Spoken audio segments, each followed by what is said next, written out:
We gotta make sure my levels are good. Cool. All right, we there. We there. NBM season 3, episode 2.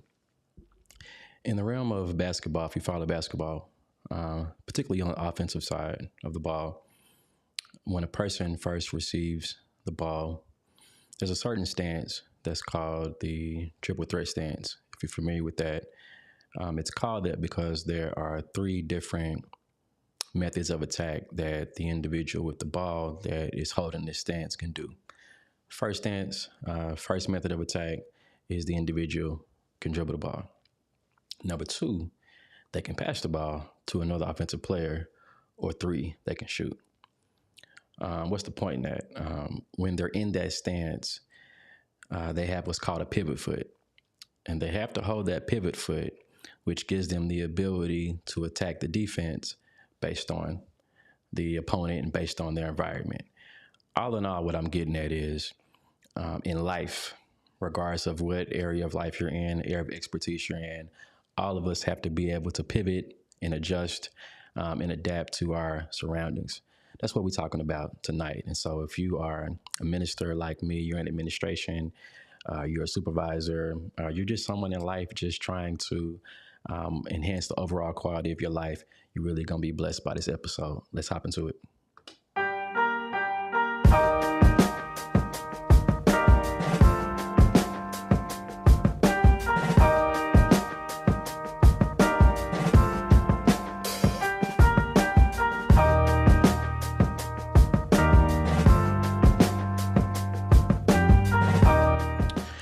So,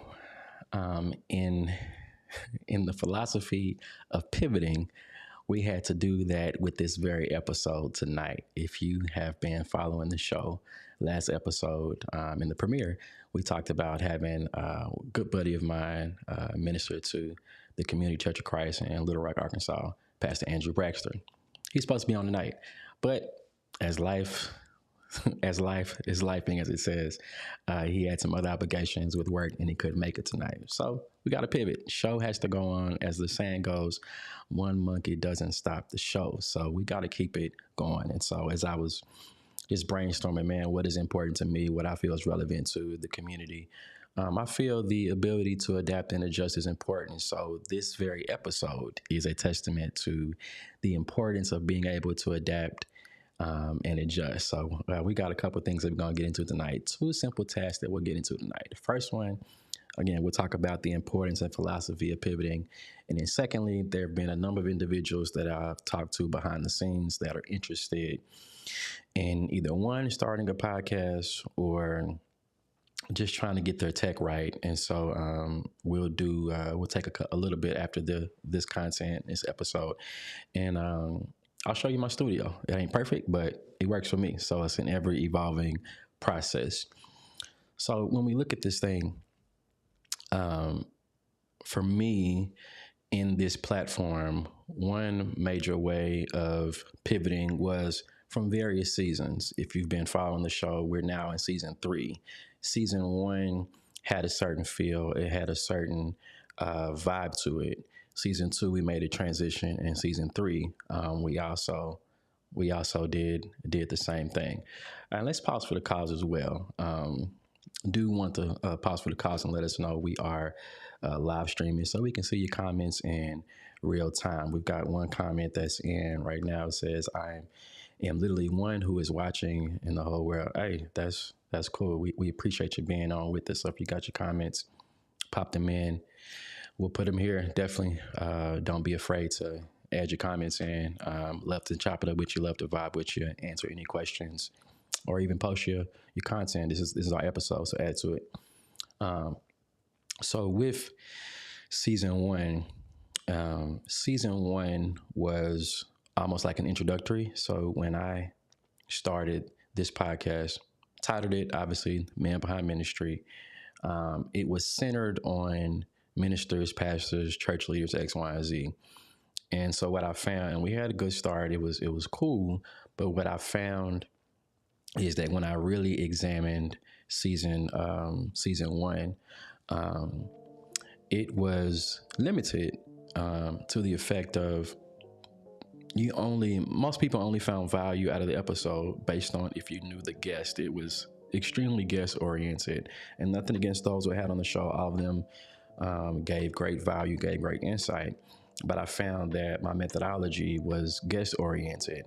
So when we jumped into season two, I wanted to pivot, right? I wanted to adapt and adjust because in life, I feel it's important that you know how to adapt, you know how to adjust. In other words, those are different words for the word change. And I get it. Nobody likes the word change, right? But there's a philosophy. One man said that growing things change. So we don't like to hear the word change, but we all like to grow. And the truth is, if you want to grow, you're going to have to change. Reverse engineering, if you're not changing, then it's a good sign that you're not growing. So season one was cool. Also season one, all of my episodes were pre-recorded, and there's pros and cons to both of that. What are the pros? First pro is that before I debuted season one, before I premiered it, I probably had about 6 months worth of content already ready to go. That was cool. But when I got into season two, I found that there's no real engagement like live streaming. Like if you're going to be on a virtual platform, I think live streaming, doing this thing in real time is going to be the best way to go about it. So when we hit season two, we pivoted and we adjusted in a number of ways. The first way we adjusted was we switched gears from being solely guest oriented to being more topic oriented. And what I mean by that is if you were following the show or if you watched an episode, it no longer mattered if you knew the guest who was on the show. It no longer mattered if you knew who I was. The point was, is this topic relevant to you, the viewer, the listener? And so that was one of the major changes that I felt necessary to make when you talk about transitioning from one season to the next. So that was one. Another way I made the transition, or I pivoted, if you will, was if you follow back in season two, I limited the amount of episodes. So I chose to value quality over quantity. In season one, I probably went about 40 weeks deep. We had about 40 episodes in season one, and I found out real quick, I can't do that. This is not sustainable. This is not sustainable.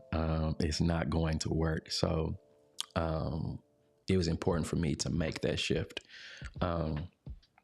Another major shift and pivot that I found necessary to make was instead of doing strictly pre-recorded sessions where you go through and you edit, you make sure everything is pristine, your audio's dope, and everything is locked tight. I started doing just what we're doing right now, which is live streaming the episodes that come on to get more engagement, X, Y, and Z. And so I found that so far, when I have lobbied for more of a live stream approach, it helped with engagement, it got more viewership, and it got more support. So it kind of gave a more authentic feel. And if you watch podcasts or if you watch live streams, you only get one take. That's it. So there is a bit of apprehension that a lot of people have when it comes to live streaming because, like I said, you only get one take. There is no editing. You have to really be careful what you say, how you say, make sure you articulate X, Y, and Z. So, but I've gotten pretty comfortable with it. Those who know me, or if you don't know me, outside of this platform, I pastor a church for a living. So I am used to being in front of a camera because of COVID. I'm used to being in front of people. And so since I was young, being in front of people never really bothered me. So had to make that pivot, and I've seen so far, based on the analytics, based on the feedback, it's been very, very effective. So that was season 2, right? Season 3, currently what we're in now, right? it was season 3 so far. We are fully immersed in the live streamed episode. Season 2, as we said, we were kind of a hybrid. We had pre-recorded episodes, and then we had some that were live. And so now season 3, we are strictly dealing with the live stream format. Now, why is that important? It's important because you have to make sure that you have content. Because case in point, if someone, a guest you have lined up, scheduled to be on the show, says, "Hey, I can't make it at the time that you're planning to go live," guess what? Have to keep the show, have to keep the show rolling. So that's one of the pros and cons. Is one, it forces the creator, the producer, to make sure that content is there, and then it keeps you on your toes, right? So, and then season 3 also, we are fully immersed in a topic-oriented based episode. So again, whether or not you know me, or whether you know the guest or guests that I may have on at any given time, is irrelevant. It's helpful if you know them, but it's also irrelevant because I'm focusing more on the topic than I am the person who I have on. Now, it's great to have on a person who is capable and who is qualified and who has experience in the various topics that may come forth. But it's more so topic driven. So that's the importance of being able to pivot. And I think I've talked a lot about this platform, but if you're viewing at present, I've got 3 viewers on. Quickly in the chat, hop in the chat and write, what do you do for a living, and do you feel it's necessary for you to pivot? So if you're watching right now, put in the comments, hey, what do you do for a living? Don't be ashamed of what it is. It's all love. What do you do for a living? And let's dive into it. Do you feel that it's important for you to pivot? Are there things in life that you've had to pivot and had to adjust about? I believe it's important. Again, a part of growth is being able to adapt, being able to adjust, being able to pivot when necessary. I think that's key too, because a lot of times when you work hard at something, you polish it, you develop it. If you're a person of faith, you pray over it, you meditate on, you do all the things to get yourself ready. And then so when you finally present it, be it to employees, coworkers, family, friends, whatever the audience is, when you finally publish and display your product, because we have a lot of pride and we've invested a lot of work in it, man, it can, it's hard to make that adjustment. Like, man, I invested a lot of time. All right, cool. I got my kinfolk on. Jordan Jones says, I work for a mortgage brokerage and I very so much want to pivot. Hey, it's important. It is important to make that adjustment. Very good. Who else we got on? We got on DB, computer tech, and yes, I've had to pivot. See, very good, very good. It's important to make that adjustment. It's hard at times because, again, when it's something that you have invested so much of your life and your work and sacrifice into, sometimes if you're like me, you feel like, man, okay, making a change means that, oh, I failed or da-da-da. But I'm a real big believer in trial and error. Listen, we're going to try this thing until we get it right. And so I'm not afraid to say, yo, I don't know, or this method did not work. Especially if you are a churchgoer, especially in a religious group of the Church of Christ, we have been conditioned to have all the answers, to get everything right the first time. And if we're honest, that's just not life. That's just not life. There are some things that we do that we get right, on the first time. But don't be afraid to make a mistake. I think sometimes you learn the most by making some mistakes.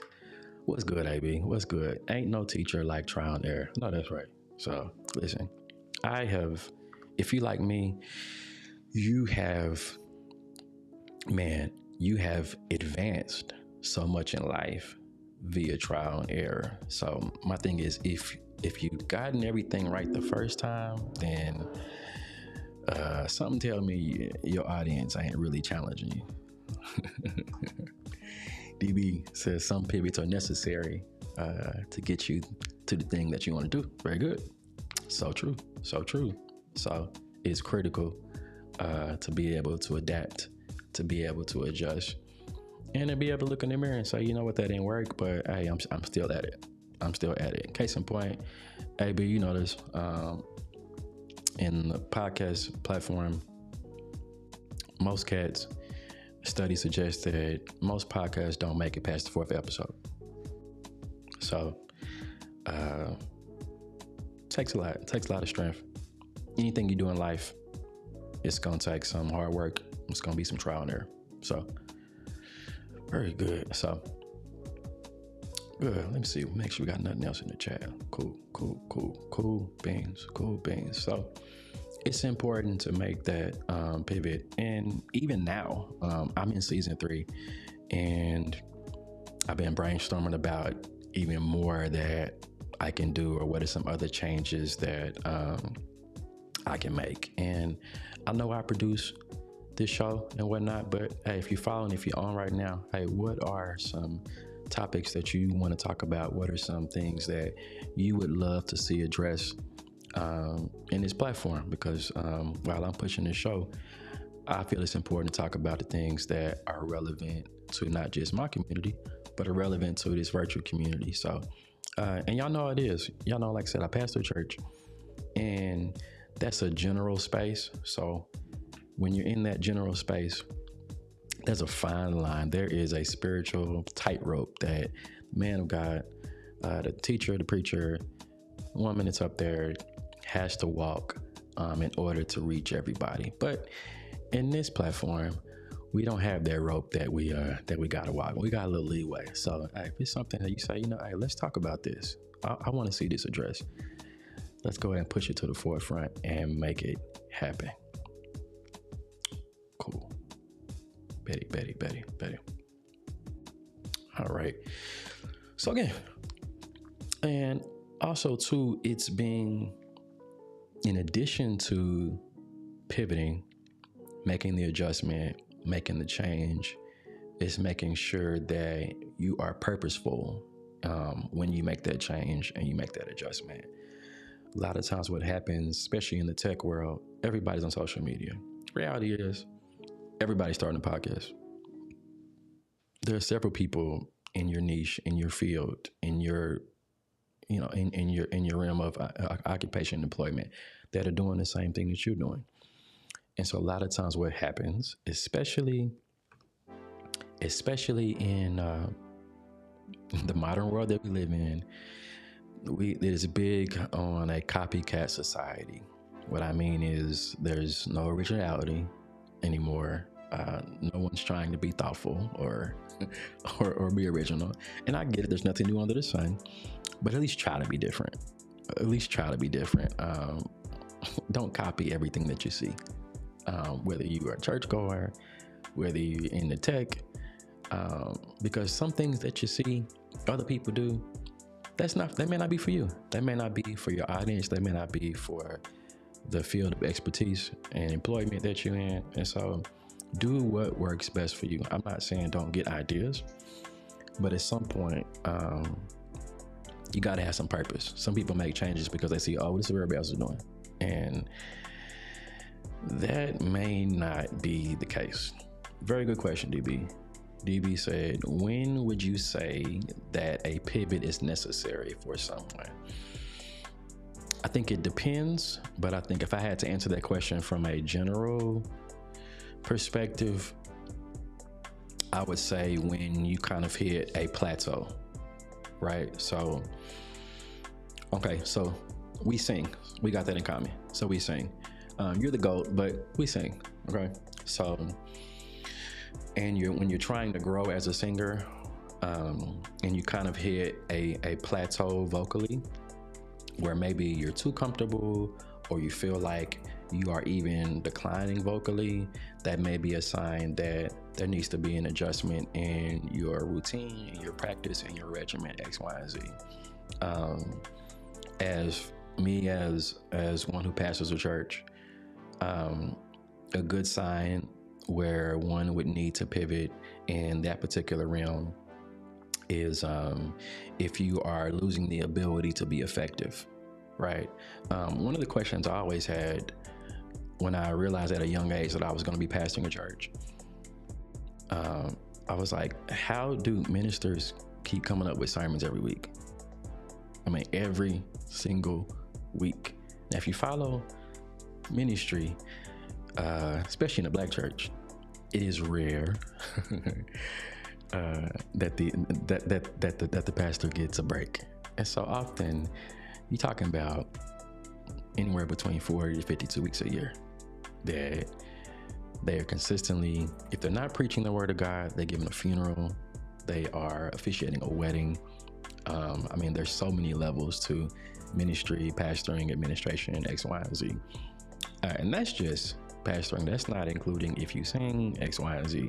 And so if you're losing the ability to be effective, or you're not reaching the people in that realm of consistency, coming every week, ever so often, however the frequency is, I think if you find yourself running out of things to talk about, running out of things to preach about, then that's a sign you might want to pivot. You might want to adjust your study. You might want to adjust your routine. Hopefully that answers your question. Okay, very good, very good. Let's see. All right, dope. And so, as we said, it is important to, when you do make that change, to make sure you have purpose behind it. For those of us who are believers, make sure you pray about it.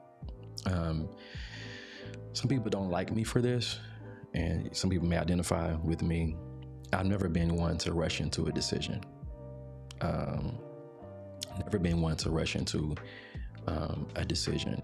If I'm going to make a decision, especially one that's going to be of such a great magnitude, or other people are depending on that decision or that adjustment that I'm going to make, I never rush into it. I always pray about it. And I consider, hey, how is this not only going to affect me, how is it going to affect my family, or in my case, my church family, X, Y, Z. So number of things, variables, things to consider in that light. So take some time, pray over it, allow the Creator to show you that purpose. And I'm a firm believer that God will work through human elements to show you what that purpose is, if that's going to be effective, X, Y, and Z. Very good question, DB. Cool. All right. So that's philosophy. Prayerfully that has been relevant, helpful to you on this now, even those who may be on team replay. Prayerfully that philosophy is relevant. Be able to pivot, be able to adapt, be able to adjust. All righty, the fun part. Had a couple cats ask me, yo, so with this platform, trying to get my tech together, trying to enhance and evolve, what do I need to get started? Now, let me give this disclaimer. I am not suggesting in any way that what I have is an end all be all. As I said from the top of the show, what I have works for me. And as I said, in the philosophy aspect of pivoting, don't be a copycat society. Get what works for you. What I have now, my tech, what I use, even the delivery of the show, it's evolved over time too. Okay, so we'll jump into a little bit of what I got in the studio. Okay, so this currently is my studio. I'm fortunate. It is, I'm being completely transparent. This is the formal dining area in the house. And I was talking to my wife and was like, we're not going to use this dining area. And my daughter's got her own room. We got another baby on the way. So I was like, let me just use this space. So turn the formal dining area into the studio. So I kind of walk through what I got on the setup. So let's start with the microphone first, because if you are into podcasting or anything like that, rule of thumb is the first thing that you want to focus on first is your audio. Okay. Studies suggest that the most important part of your podcast is your audio. People can fool around with grainy video as long as they can hear what you're saying. But if you got good video and bad audio, they off. So right here in front of me is Shure mic. Those of us who are in the music know Shure is the way to go. Be sure and make sure that your calling an election is Shure. Somebody get that in the way off this podcast. But Shure MV7, you can do one or two things. You can either hook it up via XLR or hook it up via USB-C. All right, so that's one. Interface here, Vocaster One, it is a interface designed by Focusrite. They've been in the game for a while. This interface is designed strictly for, especially for podcasters. You can do different stuff with it, but pretty much one of my favorite features is that it has auto gain. So you pretty much plug up your mic, hit the auto gain button, talk for 10 seconds, and it EQs the mic to your particular voice. So that's been really helpful for me. Yes, sir, DB. Sure is the way to go. Now, I'll be honest. I'm old school to a degree. So for singers, I say use Shure. But I do like Sennheiser for those who are preaching. But the downside to Sennheiser is you got to be all up in it. And I don't, as a preacher who also sings, I don't want to have the mic in my mouth. I want to be able to have some distance and be good. But yeah, overall, Shure is the way to go. Yeah. Betty. So that's the mic. Jump into camera. Camera here in front of me is the Sony ZV-E10, not the Mark II. That thing's $1,000. I ain't got time for that. That's not my budget. This is the this is the first model of the Sony ZV-E10. Sony generally is pretty good.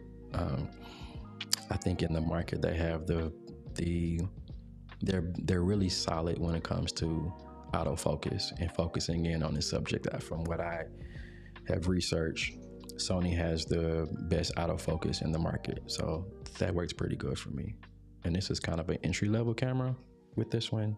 So the good thing about this one is, even though it's an entry-level camera, you can change the lenses on it.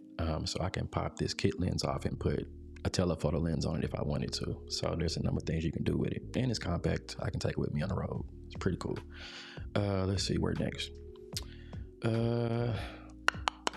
Here, this big boy here, this is really just a diffuser, but I have a Amran, I think that's the company, cob light on it. And I just put they have diffusers as well. So I put this big diffuser on there. This serves as my key light. So my key light is hitting this side. So it's my main light. And then my field light is this panel, this joint I got right here. So that covers the other side. That covers this side of my face. Okay, so they call it 3-point lighting. So I have my key light here, field light here, and then and on here I just got this. This is a dual desk light. So as you can see behind me, it's giving RGB color. And then if I needed to, if I didn't want to have these lights on and I just wanted to do some desk work, I could turn the light on and it'll come on the desk as well. Okay, this boy here, this one right here, it's probably my favorite toy out of all of them. This is the Elgato Stream Deck, the XL. It's got 32 keys on it. Long story short, it is a customizable keyboard. You can program it to do anything. That's how I plug in all my overlays, all that stuff, X, Y, Z. Computer, Mac Mini 2020 M1, but it's got 16 gigs, so it handles all my stuff. And then what you can't see is above me, I've got two spotlights that hit the back, just kind of give some light in the background. But that's my setup. It didn't start out like this. It works over time. It's something that evolves. We talked about pivoting. You make adjustments, you make subtle changes that works over time. So main thing is look at your budget, see what's worth it for you, and then just make it happen. I know some cats who don't even have a DSLR camera. They use their phone. I actually started out this podcast in season 1. I started out with my phone. But using my phone is my phone, case in point. So this camera behind me, that's my phone that you're looking through. So that's my phone camera. But the problem with strictly using your phone is you can't use your phone for anything else. Like you can't text, you can't call. If somebody calls, then it interrupts your signal. So I knew at some point I would have to upgrade it and get what I need for this particular setup. But that's the episode, y'all. That's the show. Preferably it blessed you. If you found value in this episode, like it, share it. If you haven't subscribed to the show, at this point, what you doing? We are 3 seasons in, and you haven't subscribed. Go ahead and subscribe. This is a ministry. Share it. Bless somebody else with this time that we have shared on the show tonight. If you don't get anything else, just remember, pivot with purpose. It'll bless your life in more ways than one. Against the ministry, like it, share it, subscribe. Next week, we're gonna try this again. Perfectly. We got my boy, Pastor Andrew Braxter of the Community Church of Christ. We'll be talking about the local church, the importance of it, why we shouldn't always focus on the global church. But I believe we're first and foremost, as members, ministers, pastors, teachers, we're called to enhance and evolve the local church before we go outside. So that's next week. Looking forward to seeing you guys. DB, pivot for sure. I like that. Pivot for sure. If you get nothing else, pivot for sure. Until next week, we'll see you in the next episode. God bless you. God keep you. Peace.